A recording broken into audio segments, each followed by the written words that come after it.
Good evening, legends. Welcome to another episode of Chat with Matt, where I chat to all sorts of people, pretty much anyone that I find interesting, and all sorts of various coaches, different people in business. Tonight, I'm chatting to a coach from the UK, guy by the name of Dom Thorpe, that I've known for a while. And after Dom watched his mum fight MS for years, he decided he wanted to help others fight as well. And Dom Thorpe Online Fitness was born, customized programming specifically made to help those with disabilities. He also offers mobile personal trainers who specialize in working with disabled people. Now, Dom also delivers exercise classes for large groups, indoors or outdoors, during all seasons over in the UK's. And I'm super interested in learning about the various challenges that Dom faces working with clients in this field, and how he's managed to overcome them. So ask any questions that you do have for Dom, but I'll bring him on. Dom, how are you, man? Ahoy, how's it going? Good, good. What time is it there, buddy? Uh, just gone 9:30 in the morning. Nice. It's about 6:30 p.m. in Australia. So Getting ready to shut down. that's it, man. That's it. Dinner time. And how's your day, man? What's been going on? I've been in the gym, Matt. I've been in the Yeah. gym working with Matt Boyles, who you know and have interviewed previously. So Yeah. our gym's opened up this week, literally after the recent lockdown. So Yeah. so Nice. first couple of sessions have taken place. Yeah. Awesome. Do you mean you're actually physically working out with Matt, or Yeah, throwing some weight around? that's What, right. what were you what were you guys doing today? Chest, can't you tell? That's my chest pumped. Still got a pump. Chest and triceps. Yeah, no, it's not very good, to be honest. It's a bit restrictive. Too many people, and it's limiting the amount of space you can use. So I'm sort of coming to the conclusion that I'm probably better off working out at home until things get back to normal. Yeah. That's rough, because you guys have been in some solid lockdowns over there, haven't you? Like, I think It's 6 weeks been was the last one. uh, it's more than that, I think. So we've pretty much since January, I think we've been locked down. So it was a 3-month period. Fuck. Yeah, pretty shit. Fuck. Yeah. I know. Myself and Maddie are probably a lot more online. Yourself, are you online? I know you do a lot of face-to-face stuff, don't you? Uh, With 100% online. So I haven't done 100% anything online. face to face for over a year. Okay, cool. Um, yeah, awesome. So has that? It's still obviously affected you, though, I'd assume. I don't know. If it has, it's been a positive effect. Like last year was Cool. like by far the biggest year I've had in terms of number of clients and sort of turnovers and things like that. So the question is was that the coronavirus effect, or was that just because of natural growth, and will the following years continue? Don't know. Time will tell, I guess. Yeah, cool. So explain to us exactly what it is that you do.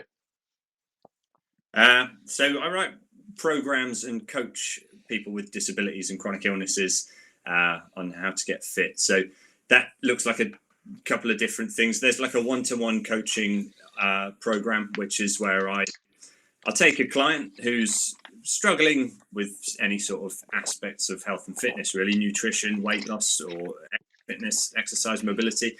And that could be someone with any type of condition, ranging from someone who's born with a condition or disability, something like cerebral palsy, through to people that have sort of acquired a chronic illness at some point in their life, or someone who's had an accident and become disabled as a result of it. So a lot, because you've mentioned earlier, my mum had MS. A large share of the people I work with have MS. And it's sort of, I'm like an MS people attractor beam sort of thing. So Yeah. a lot of people I work with will have MS, but I don't really discriminate against my disabilities. But so I'm digressing. The one-to-one coaching looks like this. I'll take a client. We'll do a video call, a check-in. They'll jump on a video call with a coach of mine who's going to assess them physically, and then send that video to me, and I'll look at the person and go, right, this is what they want to achieve. Obviously, this is what they can do right now. How do I build a program that's going to work for them and get them to their goals? And then we try and facilitate their journey doing the program, nutrition guidance along the way, and weekly check-in calls where I'll be tracking what they've done. Are they progressing? Are they getting stronger? Are they getting fitter? Stuff like that, and see them through a 12-week program. So that's sort of the one-to-one aspect. But then also, bit by bit, I'm trying to create sort of off-the-shelf programs that people can buy, and they don't have any interaction with me, but they follow a series of videos, daily emails, nutrition guidance, which is all automated. And these are cheaper sort of programs because they don't have any contact time with me. And I've got at the moment one for MS called the MS Warrior program, one for people with fatigue-based conditions called Fatigue Fit. And I'm looking to launch, the next one will be called Wheels, which is just going to be a fairly generic wheelchair exercise regime for people that want to sort of build up upper body strength primarily. So the plan, if you like, is to have lots of different sort of off-the-shelf programs catering for different conditions, so that someone with, cancer recovery patient or someone with fibromyalgia, MS, whatever the condition, they can go down the list, pick the one that suits them, and then kind of follow along, really. That's really cool, man. That's really cool. And obviously, if you've got something sort of out of the box, you can deliver it at scale a lot cheaper to the people who need it, who maybe can't afford the one-on-one coach. Yeah, absolutely. And that's the thing. That's what those programs are for. Because it was one of the big challenges, I guess, and you've probably experienced the same thing. Charging the one-to-one stuff that we do is not cheap, and it automatically excludes quite a large share of the population, and specifically people. If your disability means you can't work, then budget is a massive constraint. So having cheaper products for these people that can help them at a good price is really important. Yeah, for sure. There's a couple of people jumping on live. Dan Drinkus is here. Dominique is here. Robin is here. Sean's here. Matty Probes is here. And Glenn's just given us a hashtag, Glenn Pearson. Hey, Glenn. How you going? Hi, guys. So a question's just rolled in from Amy Barton. How does the study qualifications differ from a personal trainer versus a personal trainer specialising in the higher needs areas you do? Are there any qualifications for this, for sort of what you do? Yeah. Is there a structure that exists? There are, but not very many. So once you become qualified as a personal trainer, then you can take like sort of weekend courses and stuff. And so I've done 2 initially, but I did these years ago. So I did these in 2006, maybe. One was called Exercise for Disabled People, or something along those lines. And the other one was Exercise Referral, which is like, if your doctor says, hey, look, you've got a condition where exercise will benefit you, they might refer you to me. So, but that's about it, honestly. There's not a lot out there. You can't study for like 3 months or something, or a year in this niche. And I think what a lot of my experience has come from past sort of 15 years of actually working with clients, listening to people and finding out what their challenges are, and then just using a bit of logic to sort of trial and test what seems like a sensible solution, and build up strategies along the way, really.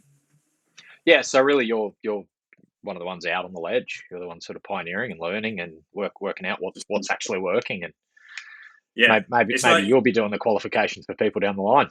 Well, yeah, I mean, I've thought about that. I don't know whether it's big enough for it as a business, right? I mean, obviously the providers out there that do these qualifications, I think a lot of people, unfortunately, are doing them just to get points, CPD points. CECs is what they're called here, but people trainers just do number of qualifications every year and probably never actually use them. Whereas I saw this and I thought, wow, this is something. I'll be honest with you, but having my mum in the condition that she was in, I was very ignorant, and I thought, oh, disabled people can't exercise. And when I saw this course, I sort of thought, what's that all about? But it sparked my interest, so I went on it, and then I thought, shit, this is really important, actually, and it changed the way I looked at things. And from that point, I wasn't actually a personal trainer. I was just working in a gym and had some qualifications. But then I thought, right, this is what I want to focus on. And that was when I set up the company. Yeah, cool. How long have you been going in this space? So I launched the January 2008. So 13, 14 years. Going on 15 years, yeah. Yeah, Cool. yeah. Cool. And let's talk about, because you did say you've sort of become the lodestone for MS clients. That's obviously what a lot of people know you for. And let's talk specifically about that. You know, what I don't know a lot about it. I've obviously heard about it, but I don't know much about it. What is it from a, you know, if you had to explain somebody the condition? Basically, it's an autoimmune condition where your immune system starts attacking your central nervous system. And that multiple sclerosis, the name means many scars. And what it means is your immune system will start attacking the myelin sheath, which is the insulating material. Like if you think of your neurological system as a set of electric cables, the plastic coating around the cables is the myelin, and that gets attacked and then eaten away, and it forms scars, which affects the ability to send signals to muscles. So it tends to happen in either the brain or the spinal cord. And depending on where you get the lesions, that's going to affect your what starts to not work, basically. And it's a really strange condition because depending on where those lesions are, the disability will look very different depending on the person. And for some people, it might be entirely cognitive, but physically they might be okay. For some people, it might be that their sensory nerves are messed up and they can't feel stuff. Others, motor function goes. So you can get people that are completely paralyzed, sort of from the neck down, if you like. You get people whose speech is affected. You get people who you wouldn't know have MS. They might have a few twitches and sort of tingles and stuff. So it looks very different depending on the person, which is part of the challenge with the program. You can't just say, hey, a person with MS is a wheelchair user who has lots of fatigue, for example, because someone might not have fatigue. Someone might not use a wheelchair. Someone might just be one-sided. You know, you get people with paralysis down the right-hand side, for example, or the left. Yeah. It's a very strange condition. So it's going to be very, very ad hoc, like what you do. It's going to look very different to each client. Yeah, I mean, and that's the challenge with creating an off-the-shelf program. And you can't. Yeah. It's not going to be a great fit for anybody. So what I did with the Warrior program, the MS Warrior program, was I tried to break it into 3 different scenarios. So you've got your category A, which is people with little or no obvious symptoms. So you wouldn't necessarily know that they've got a condition. Then a category in the middle for people that are struggling to walk and might use crutches or a walker. And then category C for people that use a wheelchair full time. And so that you can kind of make certain assumptions that this will fit them fairly well, or this category will be a bit suitable. But again, you can't really replace the customized approach in that respect. Yeah, for sure. When somebody does have MS, like you said, you know, the light bulb flicked for you when you first started on the journey. You personally were a little bit ignorant to it, and the light bulb flicked when you did the course and realized that people could maybe do a lot more. What's been your experience with people who have actually been diagnosed with MS and what they're told by doctors and stuff like that? Yeah, really, really good question, Matt, because there's a bit of a mix, right? It's relatively new in the grand scheme of things that people will recommend exercise. And for many years, when MS first was discovered, which I think was probably in the 70s or something, they would say, don't do anything, you know, you could make it worse and stuff. And there are still some dinosaurs in the industry, neurologists and doctors that are still saying exactly the same thing because they haven't updated their knowledge. So, and you see that with the clients as well. And it's funny, I don't look at my social media anymore and the adverts I put out, because you get attacked by these people with MS who say, oh, you don't know what you're talking about. You can't exercise if you've got MS. And I'm like, well, I'm fairly confident you can, because I've been doing this for a number of years.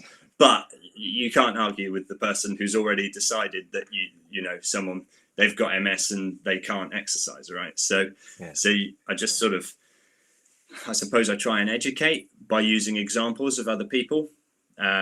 But, you know, you're always going to get the people that still believe that they're different and they can't do it. my philosophy is everyone can do something, and I say everyone, inverted commas. You've got a client that's completely paralyzed. Obviously, there's not a lot you can do from terms of the exercise perspective, but you can certainly help them with the nutrition side of things. So yeah. But if you can move any part of your body, I'm always fairly confident that I can kind of give you some sort of regime that's going to benefit you. Yeah, cool. You just did mention the nutrition being a autoimmune disease. How important is the nutrition for I guess maybe managing symptoms? Will it go as far as to do that? Yeah. I mean, depends on who you speak to as to how important it is and how much of a benefit. Like there are a number of sort of people out there promoting their own versions of an MS diet, which will use these cure the condition. Some people use. You got to be careful with your words, right? And I certainly won't ever claim that I've got any magical cures. But some people are saying using the words like recover from and. I don't. Well, bottom line is, there's some fairly conclusive evidence to suggest that having good nutrition will benefit you. All right. Yeah. The details differ depending on who you're talking to. And from my perspective, I certainly haven't spent enough time or money on researching or doing trials that I believe are effective enough to determine what's right and wrong. But what we do know is that a whole foods approach is going to be better. Minimizing junk food, obviously being overweight is not going to help you. So if you've got your calorie balance wrong and you're not moving anymore, but you're still eating like you used to, you're going to progressively gain weight. Then trying to get out of your chair is going to be a huge issue. But from speaking to clients, and I've worked with thousands of clients that have done this, you get them on a diet plan which is based on whole foods, getting fruit, vegetables, and good proteins into their diet. They talk about feeling better, more energy, stuff like that. And I can see sort of measurable results that when you combine that with an exercise regime, focusing on function and strength, people will get stronger and move better. Yeah. I guess it's just being more capable too. Like if you're a little bit stronger, a little bit more robust, your immune system's generally going to be stronger. I'm in the best shape I've been in for years. I can't remember the last time I was sick. Whereas when I was a bit larger and drank and smoked, I was sick pretty often. Well, that's right.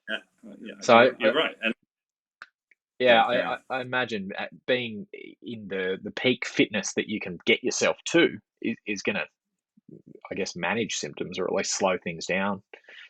Yeah, absolutely. And I fundamentally believe that. And the term I use actually for this is the ability spectrum. And I try and highlight the fact that it doesn't matter if you use the word disabled to describe yourself or less able, or you don't like any of those terms. We're all on a spectrum of ability. Elite athletes, right at the top of the spectrum, maximizing their capabilities. And then people, take the late Stephen Hawking, for example, someone who's completely paralyzed, right down the bottom of the physical ability spectrum. We're all there somewhere. And the point is, if you do the right type of activity, you can climb to whatever degree, and there's going to be limitations for everybody. But I try and encourage people to do activities that are going to help them climb the ability spectrum. Yeah, sure. I like that. I actually, I wrote that down. I might pull that out to a little 60-second video.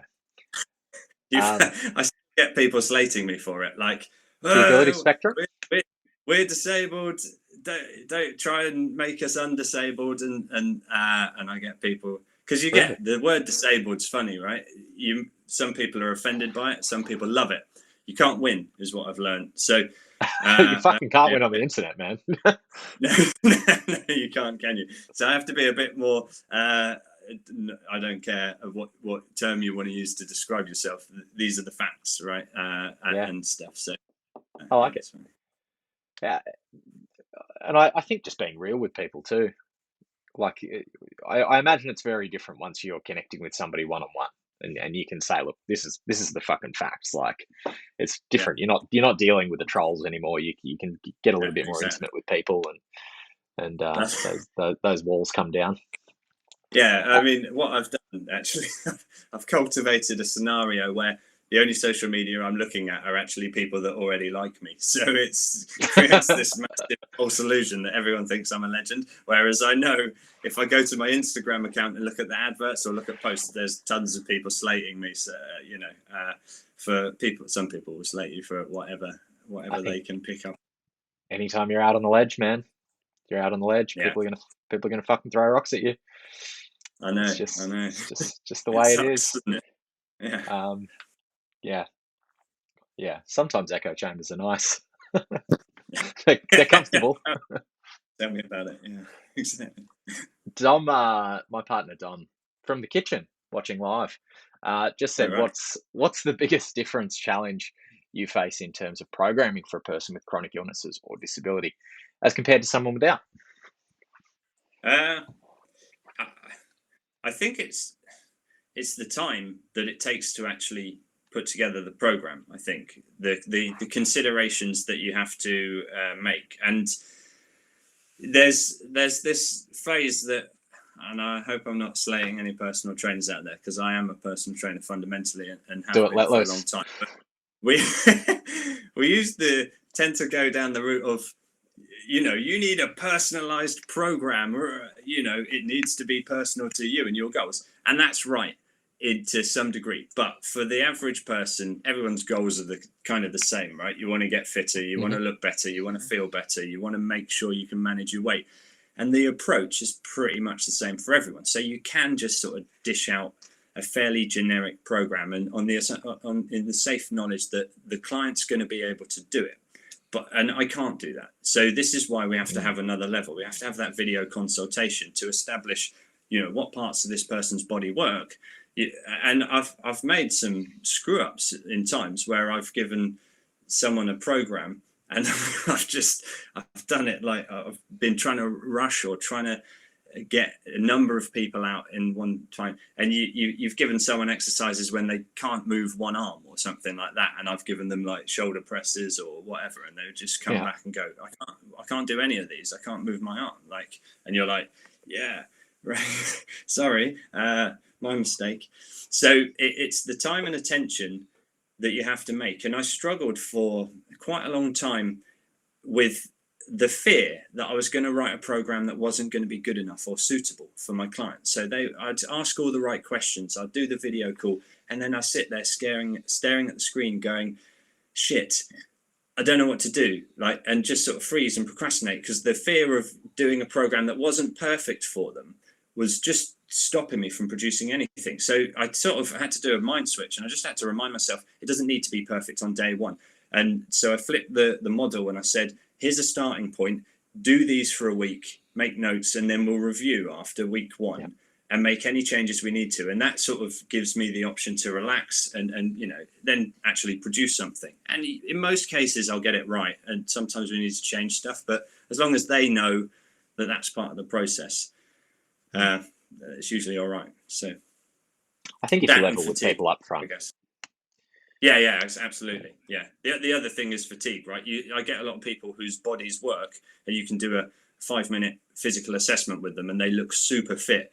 You give them an hour-long workout and then they're screwed for the next 3 weeks. So that's the other thing that comes up quite a lot with the conditions that I tend to focus on a bit. So for those people, it's really about starting super small and doing a few minutes. Sure. How do you manage that? Is that a part of the MS? Is sort of a chronic fatigue? Yeah, so fatigue is something that comes with MS, but I work with a lot of people with chronic fatigue or ME, and now I'm seeing quite an influx of people with long COVID coming in for help. So, yeah. So the challenge is, and what I've learned, and this is hasn't really failed since I've been working with people with fatigue. You can't assume that they're going to just be able to build up over time and get rid of fatigue, right? Because we don't have any cures for fatigue. Nobody knows how to do that. But what you can do is, if you give someone really small and gradually build it up, it seems that and I always start with resistance training, right? Yeah. You can get them to build up a tolerance over a number of weeks. So if you just do I work on a basic one muscle group per day. So on day one, I'll give them one exercise for the chest. Day 2, one exercise for the back, then legs on day 3. And then next, assuming they're comfortable with that, we'll introduce a second exercise for each different muscle group the following week, and then build upon that. And by 6 weeks down the line, you're getting a 6 exercise program, different muscle groups on different days. And in most cases, they seem to be managing really well. And then combining that with a high quality diet side of things, energy levels, the reports I get back are that people feel far, far better. So I'll never go as far as saying, yeah, we can cure your fatigue, because I definitely can't, right? These people still need to be very careful with what they do, not just training, but going out for coffee and, going to work and stuff. But yeah, fatigue's a really big issue for a lot of the people that I work with. So it sounds like it's, with any client, you're always going to have progressive overload. You've always got to work out what's your starting point, where do you want to get to, that bit in the middle is the program. Yeah. But it sounds like your stakes are a fucking lot higher if you get it wrong. Yeah, well, you get different schools of thought, actually. So some physios will tell clients to not work to their maximum, work on technique, get your technique right, and do 3, 4, or 5 reps rather than trying to actually do more work. And I tend not to say that. I tend to say, just carefully establish where your limits are. Don't go in there like a bull in a china shop. And I will usually say to people, I've worked out over the years a system which I think works quite nicely. I'll say, have a rep range between 10 and 20 reps, all right? And you want to start off on 10. And what you're going to do is, every time you train, try and increase a little bit. So next time do 11 or 12 reps, 13, 14. When you get to 20 repetitions, that is your body telling you, or the signal to say, you can probably lift a heavier weight. So what I would then do, move to the next weight, drop back down to 10, and then climb the repetition spectrum again. And this system is twofold. It increases in strength, but also increases endurance for the clients, which are both things that they actually need. So it's a nice way to guide people on what kind of level to work at, I think. Yeah, I do something similar with my guys. Usually, like if I've got you working to like a rep range of 12 for a certain exercise, I'll say, if you can get up to 14 reps, you can probably go up 5 kilos and you'll be back down to 10. And then once you're back up to that 14, you sort of just always working that through. And then just being very conscious that some days you have good days and some days you have bad days, and you sort of have to take those daily assessments on where you're at. And some days you might be 11, some days you might be 13, and then you might be back to 11 again, but you just lift what you can lift. That's the thing. You tell people you're not going to get a personal best every time you train, are you? It's not linear. No. But there is one of the things. What's that? I was going to say, one of the reason my repetition range is so broad is because you've mentioned sort of the kilos or the pounds or whatever with the weights. A lot of my clients will be starting off with 1 kilogram dumbbells, and usually the next jump is either 2 kilograms, which is a big jump, right? So it's like me if I was doing dumbbell press with 40 kilograms, then going up to 80 on my next go. Obviously, I'm going to need to be able to do a lot of reps on 40 before I can attempt 80. So the percentages increases are quite a lot bigger when you're right down the bottom end of the spectrum on the dumbbells. Sure. Yeah, that makes perfect sense. I had a thought. I lost it. That's okay. We'll go into the next question. Glenn's saying hi. Funzy's saying hi. Vanessa Hunter's saying, hey, guys. Another question from Amy. Let's see. You mentioned you are referred to clients. How did you go about getting your name across the desk of those in a position to refer to allow you to provide support to these clients? In addition, do you work in line with their doctors to create a nutrition training plan, or is this a discussion between you and your client? So the truth is, if you're good at shit and networking and stuff, what you would have done is get your exercise referral qualification, then done a bit of schmoozing with your local GPs in the local area, and said, look, this is what I do. If you think someone's going to benefit, then please recommend me. But at the time, I was too scared to have that kind of conversation. So for many, many years, I was qualified as an exercise referral coach, but not actually getting any referrals. All of my business came from my own marketing. However, now it's purely word of mouth. So what will happen is I'll put adverts out, get clients on board. They're going to go and see their medical professionals, their doctors, their physios, or their MS nurses or whatever, and they talk about me. So then the physios they'll see the results that the clients are getting. So then they'll start saying, oh, well, to their other patients, they'll say, hey, one of my other clients has been working with this guy and they've made great transformations. So that's kind of a word of mouth referral thing. But I think if you wanted to accelerate the process, you would put your foot in the door and have conversations with the medical professionals and trying to explain what you're trying to do, basically. Yeah, for sure. They said the second half of Amy's question here. So in addition, do you work in line with their doctors to create a nutrition training plan, or is this a discussion between you and your client?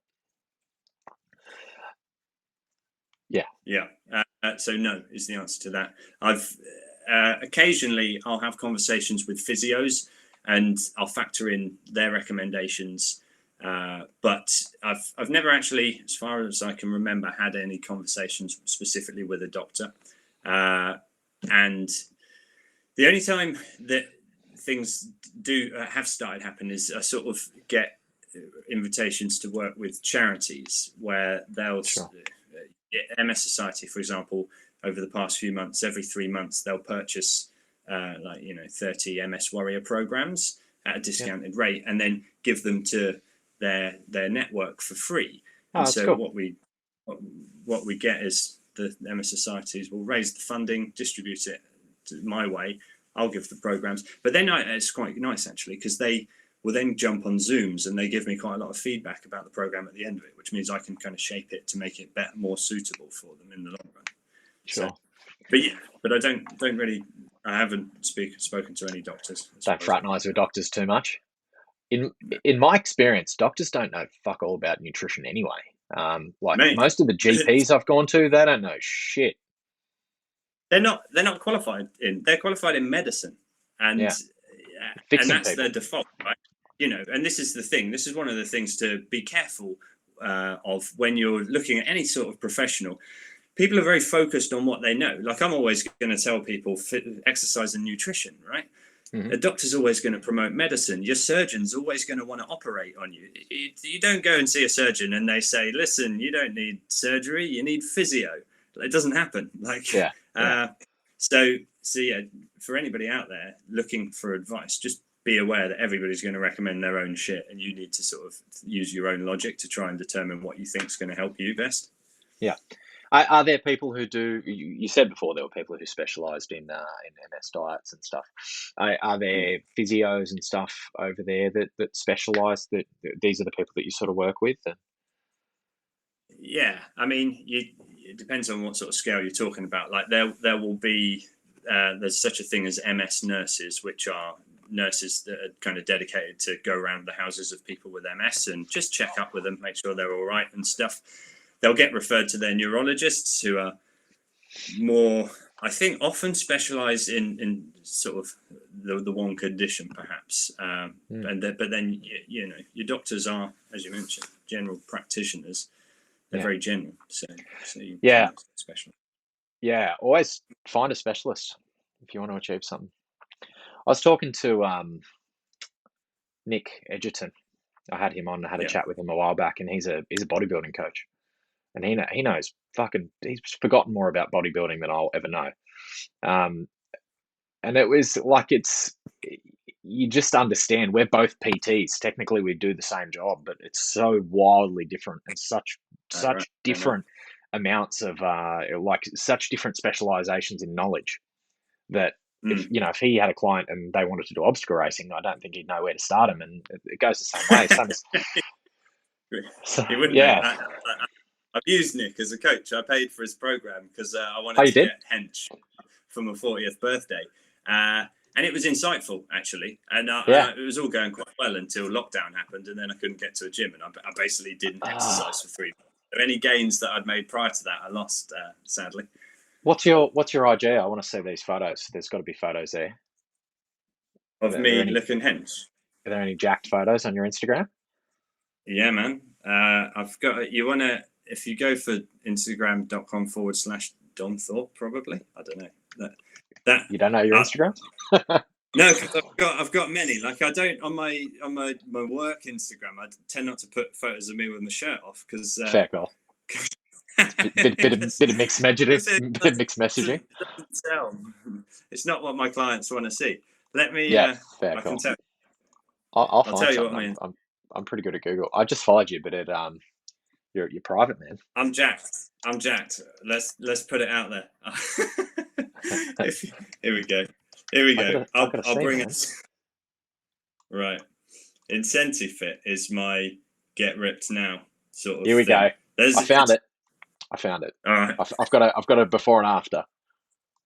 Okay, good. Oh man, yeah, you fucking did well, dude. It depends which one. Oh yeah, there you go. Yeah, man. That's all right. Looking jacked. Were you going to compete, or were you just shredding? I thought about competing, but I don't. It was quite clear when Nick gave me the list of things he expected me to do. I was like, I'm not doing any of this shit. Like, my philosophy is like maximum results, minimum effort. And that photo that you saw, that of me looking ripped, that's not with Nick's coaching. That's with my own system, which is basically work out 4 times a week, lift weights, and eat a really lean, clean diet. And you'll look like that in like 3 months. So I was looking at Nick's stuff and I was like, I'm never going to do that. And maybe that's why I'm not super hench. I don't know. But yeah. It's next level. It was, yeah, exactly. It was a great chat, to get insight into what he does. But it just showed me like how wildly different it is. Like you've got thousands of people around the globe with the same qualification, but they do very, very different things. Yeah, absolutely. I mean, I look at you and I think he's a fucking nutter. Why is he running so far? Like, that's accurate, benefit man. To that. It's an accurate assessment. Overtraining, fractures in your shins and stuff like that. Yeah. That's living. I always think.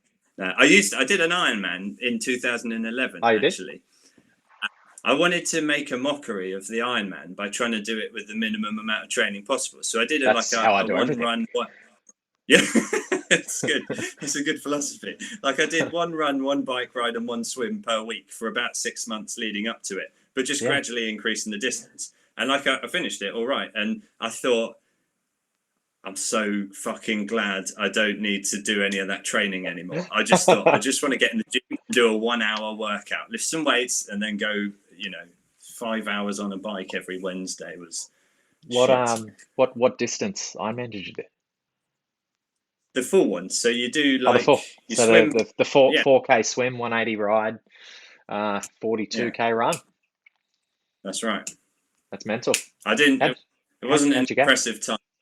That's right. I did it in 13 hours. Like, it's not a bad time. It's pretty average, to be honest, but it's a pretty average time for a bunch of 1%ers, you might say. Like, how many people have done it? Like, not very many people, right? But the thing I guess was most proud of is you can kind of say, a lot of people are like, I've run a marathon, and you're like, shit, that's big, and I'm like, cool, yeah, I ran a marathon after doing already 9 hours of exercise non-stop. Like, it's fucking up there, man. It's quite big when you put it like that. It's a prestigious club, the Ironman. But you do like 24-hour shit and stuff like that, don't you? Yeah, we do some 24-hour races. I've got a 6-hour adventure race on the weekend. I've got a 24-hour later in the year. It's not. I'm not super fast though. No, but I don't mind. You don't need to. I just get there and chat to people and film stories and stuff. That's right. Make it fun. To be super fast, you've got to put in an insane amount of time and effort and energy into it. But you run a business. You have a life, presumably, as well. Yeah, I think you nailed it, man. I want to be able to do it while doing the minimum amount of training possible, and not embarrassing myself. Right. A couple of years ago, I worked out that I could either dedicate my time into going really good in this sport, or I could dedicate my time into making my clients go good in this sport. Okay, and I don't think I can do both. Like I was I was gonna hit a full Ironman in June, in Cairns, which is apparently one of the best ones in the world, which is, I don't know, 18 hours north of me in a car. But my deal with myself, I've never done a bike race, I've never done a swimming race. So not since, I haven't swum since school. Yeah. But my deal was I was going to go straight into an Ironman without ever doing either of those things. So I wasn't allowed to enter a bike race or a swimming race. I just had to do the full Ironman. But then I started training for it, and I actually like the training. Like last Sunday, I did a 750-meter swim and then a 20K ride and a 5K run, and I quite enjoy it. Like it took me an hour 45, and that was all like aerobic heart rate stuff. But I realized to do an Ironman and be decent at it, like I need to train like 20 hours a week, 30 hours a week. Like that's the fucking requirement. And it's like, do I have that time? Who has that time? Probably not. Yeah. I could just put that 20 hours into my own sport and get, better at that. That makes more sense to me. So I think the Ironman's probably on the back burner for a little while. I'll do it. I did quite a smart thing. So during the time, I'd signed up for it because I don't know what spoke to my interest, but what I sort of said to one of my best mates, I'm thinking of doing an Ironman. And he said, don't be a dick. You won't be able to do that. and that was enough for me. Yeah. I was like, right, I'm fucking doing it. Screw you. Yeah. So, but one of my clients had moved out of London into Berkshire. So that was 50 miles away. And I was like, she still had a bunch of sessions left. So I said, look, I'll cycle out to your house, 50 miles there, train you, have some lunch, and then cycle 50 miles back. And that was kind of what my Wednesdays looked like for a few months leading up to the race, actually. But I wanted to do a bit like you. Like I'd done a triathlon, like a sprint distance triathlon. And I wanted to go from that to Ironman without doing anything in between. And I did a half marathon was the only thing I did sort of leading up to it, I think. Sure. But yeah. How'd you go? Did you come out with any niggles or any injuries or anything? Or come out pretty good? Yeah, well, I've had like IT band issues for forever, not forever. I kicked someone. I was doing martial arts training and I kicked someone in the knee. The blade of my foot got bruised, and for about 2 weeks I walked with a funny gait, and I've never been able to run since that point because if you look at my feet, when I stand straight on, that foot now points out like that. Oh, yeah. And when I try and run, I straighten them up and it makes my hips go funny, and then I get really bad runner's knee after I can't really run 5K. What I had to do these events back then, I had to do an incredible amount of stretching and foam rolling just to manage it. But as soon as I stop doing that, it goes back to the same sort of scenario. Yeah, stretching's a bitch like that. I was doing a heap of yoga when I was in Sydney, and I was in the best like running shape I've ever been in. Like I could just hit runs, no problems. But since I've moved to the Gold Coast, I haven't been hitting as much yoga, and now as I'm increasing the mileage, like the knees starting to have problems, and it's all tightness, man. It's funny, like it presents in the knee, but it's probably hips, glute medius, or something. Yeah, exactly. You work it out over time. That's the thing. Like you got to stretch your kind of piriformis and your hip flexors. That's what the IT bands are attached to. So it's different. How old are you, Matt? 33 or 34. So 33, I think. I don't know. I'll stop counting. Are you using the phrase "I'm getting old" yet or not? Not in like what I can do physically, but my eyesight's a bit shit, and I'm starting to go a bit grey. So I actually just had a haircut, and I told him to cut all the grey hair. That's why I'm nearly bald. But you're looking sharp. Yeah, it's my dad's wedding on the weekend. Oh, right, nice. Okay. So I've got to be pressed. Got a suit hanging over there. I'll be in. Nice. But yeah, I'm going grey, and I'm getting my eyesight's not excellent, so I usually wear glasses. But I'll say I'm getting old for that stuff. But I'll still get out and run, and I'm probably in the best shape I've been in. Maybe I think I'm the most durable I've ever been. So Okay. I was Yeah. probably a bit faster and well, I was definitely a bit faster and whippier in my like early 20s, like when I did a lot of kickboxing and stuff. But now Yeah. I can tolerate a lot more. Like I can throw a backpack on and go for a day and I'm sweet, you know. Okay. Yeah. I don't say I'm getting old. I No, think but you should. yeah, a lot of my clients that I sort of tend to attract getting into obstacle racing, a lot of them are in their 40s, some in their 50s, and these are people who Yeah. have been told they've never been able to do, you know, they can't do this stuff. You can't go out and do extreme sports, and I get these people who, you know, are not in the best physical condition when they start, and eventually you get them at a 5K race, and then you get them at a 10K, and then at 21, and then at 50, and all of a sudden they're fucking superhumans in their 50s, and Yeah. it's pretty magic. But I guess I you know, I've been able to do that with people 20 years older than me, so it would Yeah. seem a bit piss weak if I was to Fills complain. with confidence, right? I mean, this Yeah. is the thing. Like, if you take your average person that doesn't exercise a lot and stuff, doesn't matter if they're 50 or 60, you can still have them probably as fit as they were when they were young, if not the fittest they've ever been at that age. It's Mm. like if you're at your peak, like elite athletes, then it's kind of downhill from your mid 30s onwards, right? But Mm. I'm nowhere near my peak. I'm always, even now Yeah. I'm 40, I still think there's nothing that will stop me being fitter than I have ever been before. Like, if I wanted to train to do an Ironman, I'm fairly confident I'd beat the time I did 10 years ago. Hmm. Yeah, but In endurance sports, funny like that, man. It's funny. mm, Like I interview all the best athletes, and there's some guys who are like mid 40s. There's a yeah, guy called Tony Curtis in our sport in Australia, and he's regularly at the top of the elite podiums, and he'll beat 25-year-olds to get there. And he's right, 47.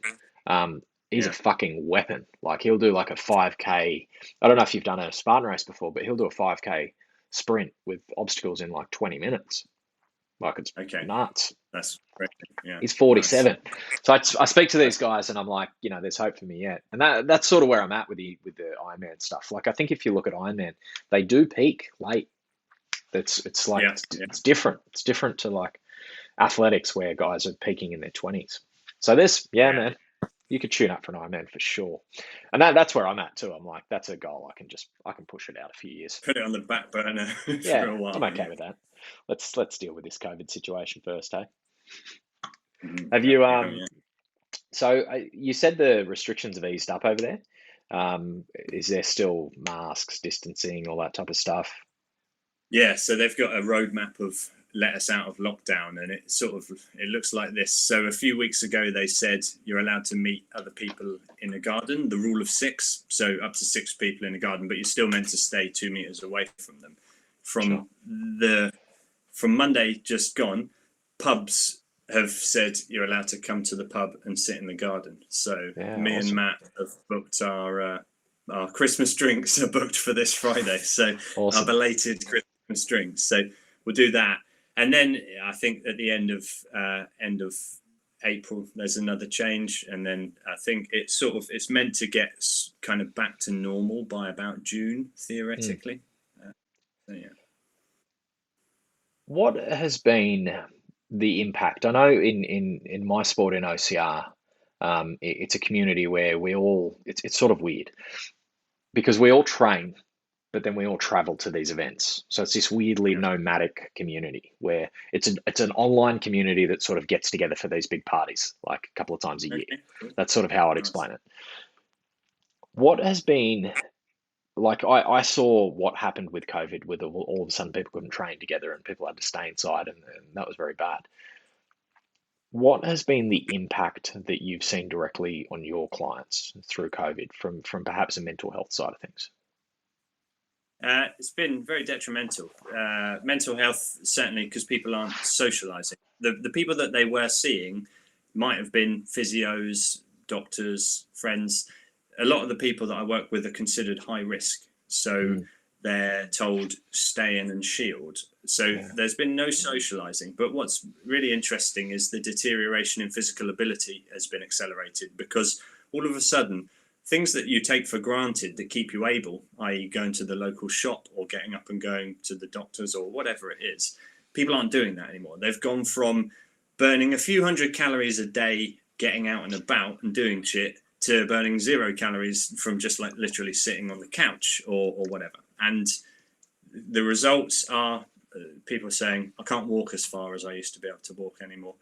It's proper deterioration.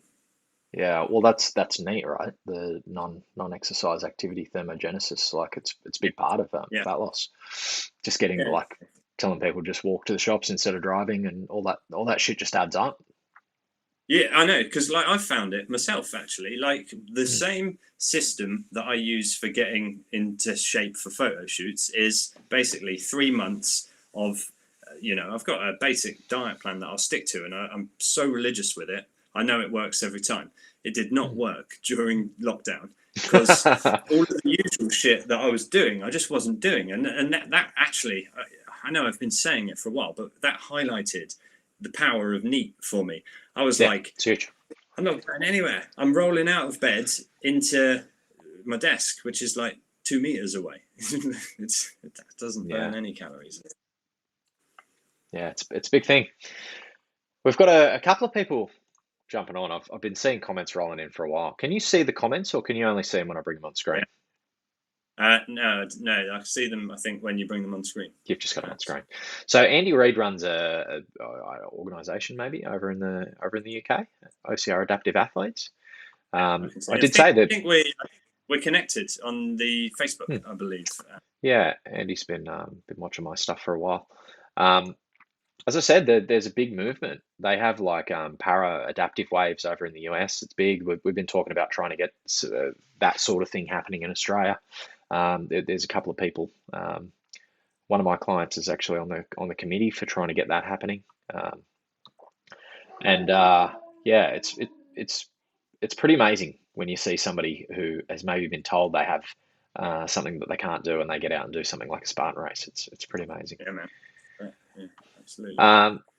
Do you ever get your clients into any like sporting stuff? I know over in the States there's a massive program with like veterans, getting them into running marathons and stuff like that. Like, do you ever is there a pathway for your clients to go into activity like that? I'm trying to promote these things a bit more lately, actually, to try and bring on complementary sort of charities or people that are doing events for disabled people and get them to come into my group and talk about it. So I can say, look, guys, obviously buy my program, but also on top of that, do this activity or sign up for this. Because sometimes those extra motivations, the extra communities and these other incentives really do help give people not only a community, but extra reason to actually do activity. So much more accountability.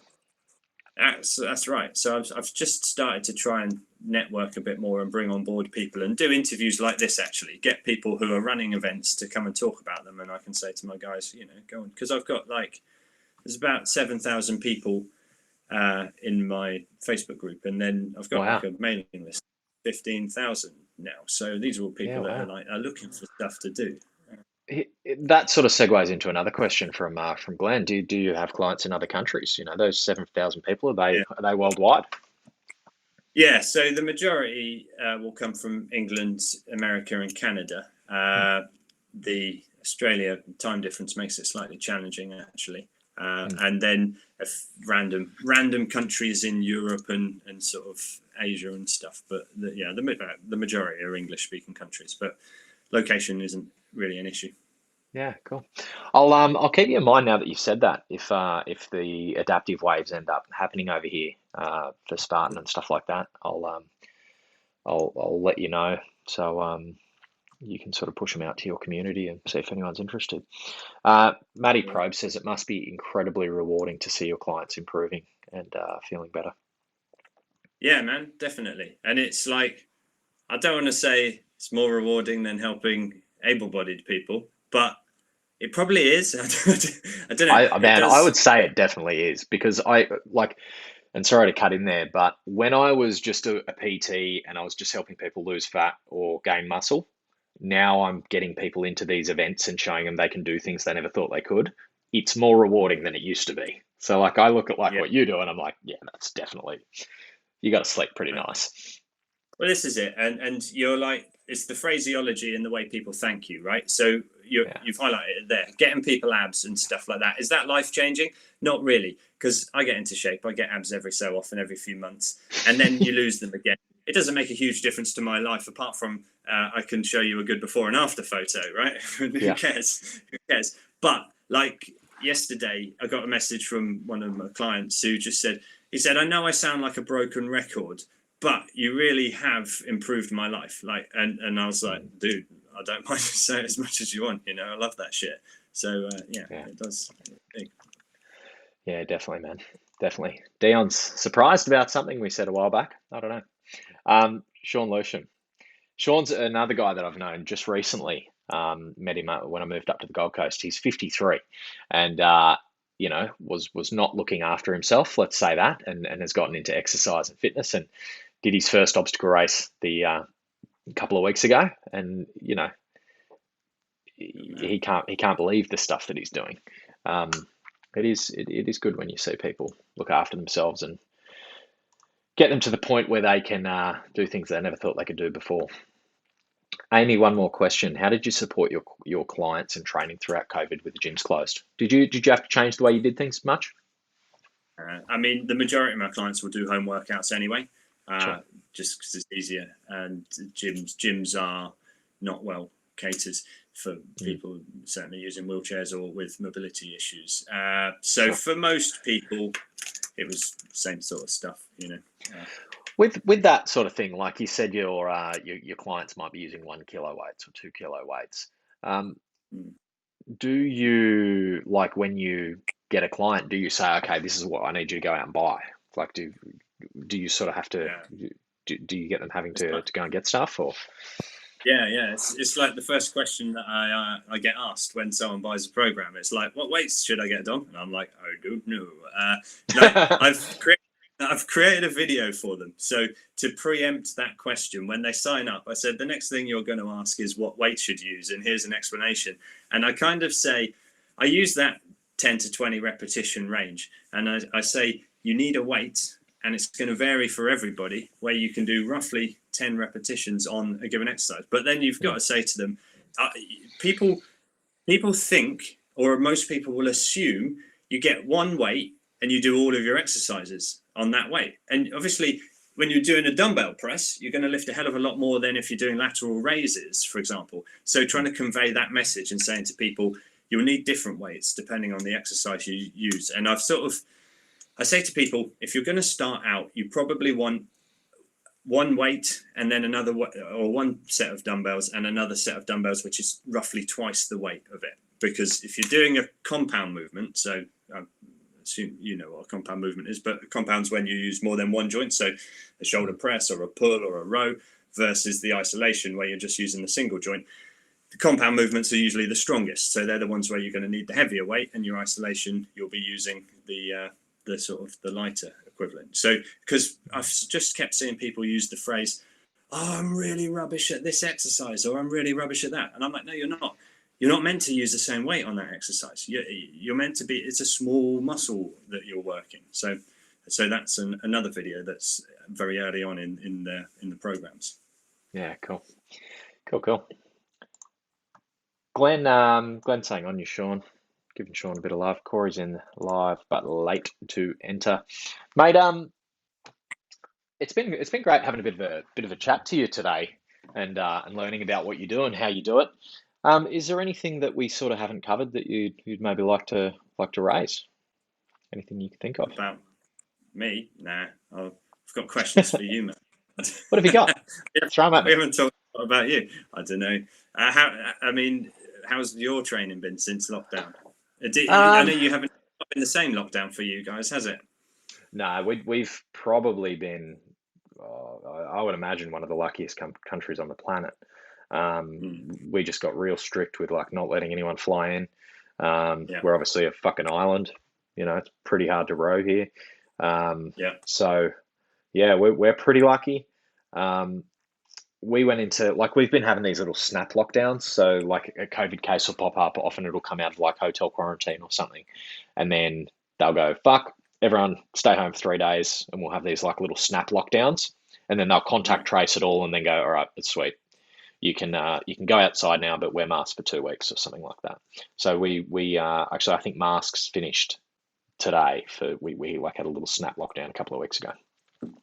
But we've been lucky. But I sort of I had a weird year because I was in Sydney, and then COVID was starting to kick off, and 2020 was supposed to be a big year for me traveling. So we were supposed to be in 15 countries doing Spartan races.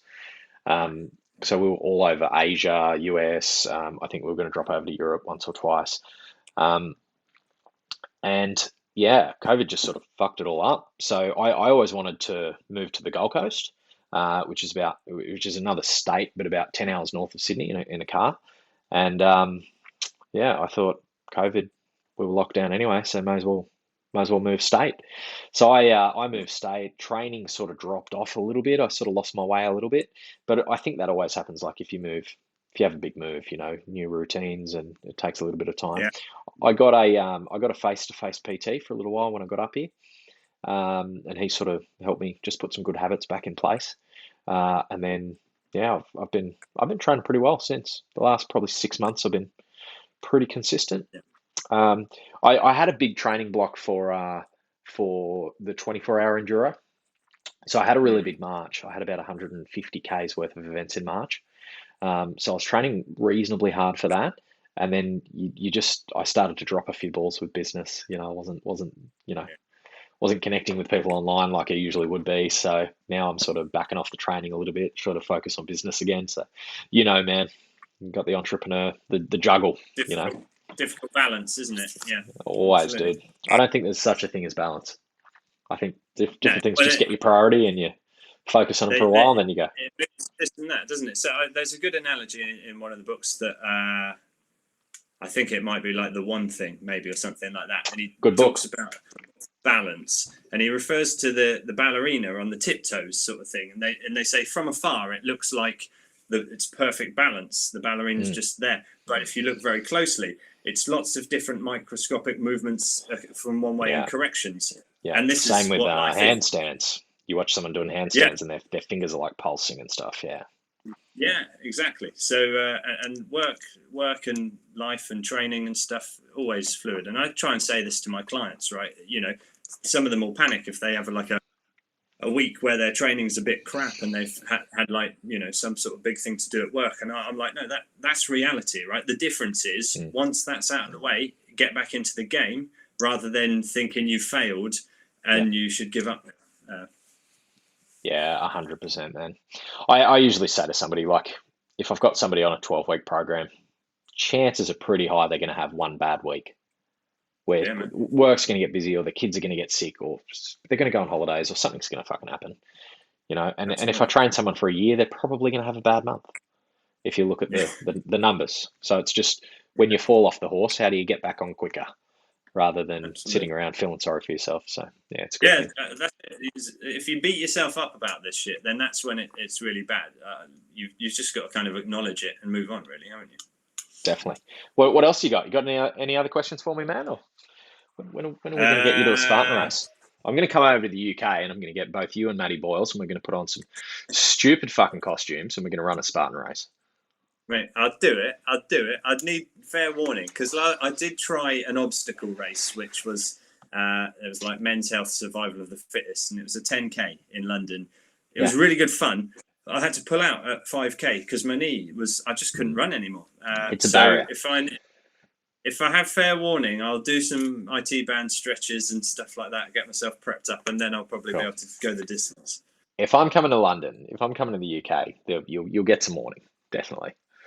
So I'm not just like laying in bed on a Thursday going, what am I going to do this weekend? Let's fly to London. So cool. All right, man. Dude, it's been awesome to chat to you. A couple of people were asking some interesting questions, so hopefully they got a little bit of an insight into what you do. If somebody wants to find you, Dom, how would they go about it? Fire some socials at me, maybe a website. Just Google Dom Thorpe, and I'll be the first one that comes up. Done. What I might do, I think I do already have your website open, so I might just pop it in the comments. Just Google Dom Thorpe Online Fitness, and you are all over the world helping people with disabilities. And what did Corey say there? Don't know, Matt. I think you would find a race and do a last minute trip. Yeah, I would do that. I would. I kind of It's, feel like that. it's I not do out of feel character. like you're the kind of guy that wakes up on Saturday mornings and like, what's going on? Yeah, I reckon I could fly to the other side of fly to Perth and do a race. Yeah, look, I'm a bit stupid like that, but you'll have notice, is what I'm saying. Sean's saying, thanks, guys. Great chat. I'll let you know when this is up on YouTube, guys. You can find any episodes of Chat with Matt or the Aussie OCR podcast over at the YouTube and all my other socials as well. Dom, you stick around. I'm going to end the live, but I'll chat with you off air. Thanks for tuning in, everyone. Enjoy your night.